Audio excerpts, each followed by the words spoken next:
بسم اللہ الرحمن الرحیم۔ السلام علیکم۔ نبی اکرم صلی اللہ علیہ وآلہ وسلم کے ان گنت معجزات میں ایک معجزہ آپ صلی اللہ علیہ وآلہ وسلم کی دعاؤں کی قبولیت ہے۔ پیارے نبی صلی اللہ علیہ وآلہ وسلم کی پیاری زبان سے نکلنے والی ہر بات پیاری اور نرالی ہے، ہر دعا مقبول ہو جانے والی ہے۔ صحابہ کرام رضی اللہ عنہم نے بھی ان پیاری پیاری دعاؤں سے خوب برکتیں پائی ہیں۔ ان برکتوں میں ایمانی، روحانی، علمی، جسمانی اور مالی ہر طرح کی برکتیں شامل ہیں۔ آئیے جسمانی برکت ملنے کے کچھ ایمان افروز واقعات پڑھیے اور اپنے ایمان و روح کو جلا بخشیے۔ ایک مرتبہ حضرت فاطمہ الزہرا رضی اللہ تعالی عنہا بارگاہ رسالت میں حاضر ہوئیں تو چہرہ بھوک کی شدت سے زرد ہو رہا تھا۔ آپ صلی اللہ علیہ وآلہ وسلم نے دعا کی، اے اللہ، بھوکے کا پیٹ بھرنے والے، اے عاجز کو بلند کرنے والے، تو فاطمہ بنت محمد صلی اللہ علیہ وآلہ وسلم کو بھوکا مت رکھ۔ دعا کی برکت ظاہر ہوئی اور اسی وقت حضرت فاطمہ رضی اللہ تعالی عنہا کے چہرہ مبارکہ کی زردی پر سرخی غالب آ گئی۔ بعد میں کسی نے پوچھا تو حضرت فاطمہ الزہرا رضی اللہ تعالی عنہا نے فرمایا، اس کے بعد میں کبھی بھوکی نہیں ہوئی۔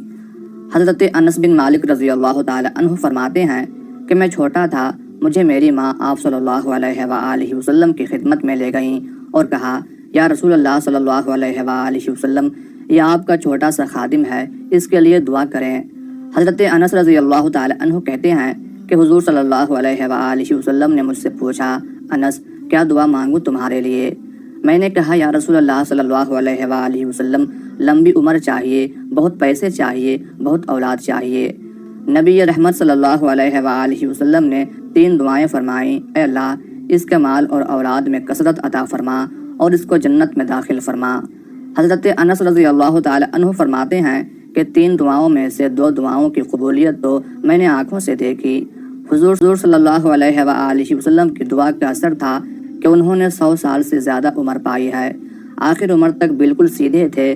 فرماتے ہیں اپنی اولاد کے بارے میں کہ اپنی زندگی میں بیٹے بیٹیاں، پوتے پوتیاں، نواسے نواسیاں جو اپنے ہاتھوں سے دفن کر چکا ہوں وہ 90 کے لگ بھگ ہیں اور 200 موجود تھے۔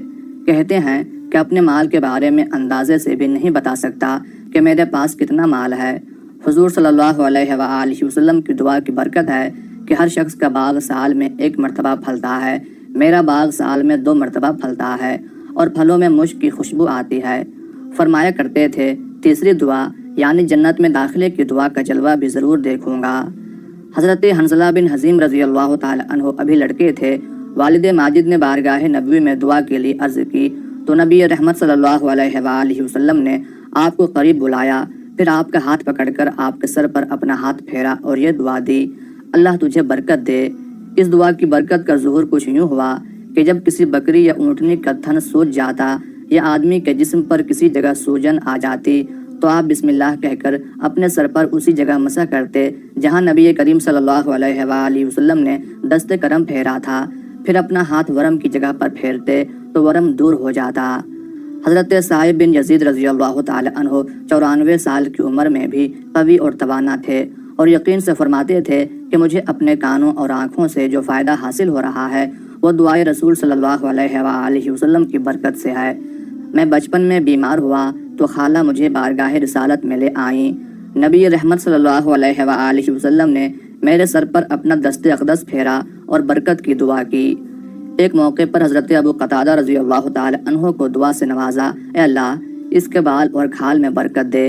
حضرت ابو قتادہ رضی اللہ تعالی عنہ کا انتقال 70 سال کی عمر میں ہوا، لیکن دیکھنے میں آپ 15 سال کے لگتے تھے۔ حضرت عمر بن حمق رضی اللہ تعالی عنہ نے ایک مرتبہ نبی کریم صلی اللہ علیہ وآلہ وسلم کو دودھ سے سیراب کیا تو زبان رسالت پر یہ دعائیہ کلمات آئے، اے اللہ، تو اس کی جوانی کو اس کے لیے نفع بخش بنا دے۔ اس دعا کی یہ برکت ظاہر ہوئی کہ آپ رضی اللہ تعالی عنہ 80 سال کے ہو گئے مگر آپ کا کوئی بال سفید نہ دیکھا گیا۔ حضرت نابغہ جادی رضی اللہ تعالی عنہ فرماتے ہیں کہ میں نے بارگاہ رسالت میں حاضر ہو کر کچھ اشعار کہے، ایک شعر پر پہنچا تو رسول اللہ صلی اللہ علیہ وآلہ وسلم نے دعا دی، تو نے سچ کہا، اللہ تیرے دانت نہ گرائے۔ آپ رضی اللہ تعالی عنہ کی بقیہ عمر خوبصورت دانتوں کے ساتھ گزری۔ آپ کے دانت برف سے زیادہ سفید تھے۔ 100 سال کی عمر ہونے کے باوجود کوئی دانت نہیں گرا۔ ایک روایت میں ہے کہ جب کوئی دانت گر جاتا تو اس کی جگہ دوسرا دانت نکل آتا تھا اور یوں معلوم ہوتا جیسے گرا ہی نہیں تھا۔ حضرت ثابت بن زید حمصی رضی اللہ تعالی عنہ بارگاہ رسالت میں حاضر ہوئے اور عرض کی، یا رسول اللہ صلی اللہ علیہ وآلہ وسلم، میرے پاؤں میں لنگڑاہٹ ہے جو زمین کو نہیں چھو پاتا۔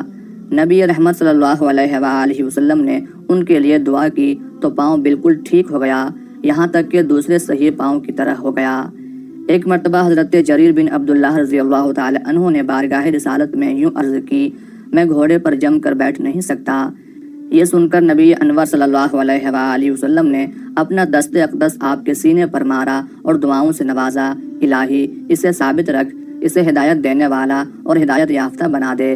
حضرت جریر رضی اللہ تعالی عنہ فرماتے ہیں، دعائے نبوی ملنے کے بعد میں اپنے گھوڑے سے کبھی نہیں گرا۔ حضرت علی رضی اللہ تعالی عنہ گرمیوں میں گرم کپڑے اور سردیوں میں ٹھنڈے کپڑے پہنتے تھے۔ کسی نے وجہ پوچھی تو ارشاد فرمایا، حضور صلی اللہ علیہ وآلہ وسلم نے غزوہ خیبر کے دن مجھے بلانے کے لیے کسی کو بھیجا۔ اس وقت میری آنکھیں دکھ رہی تھیں۔ میں نے بارگاہ اقدس میں حاضر ہو کر ماجرا عرض کیا تو آپ صلی اللہ علیہ وآلہ وسلم نے اپنا لعاب دہن میری آنکھوں میں لگایا اور ساتھ میں یہ دعا بھی فرمائی، اے اللہ علی سے گرمی اور سردی دور فرما دے۔ اس دن سے مجھے نہ تو گرمی لگتی ہے اور نہ ہی سردی۔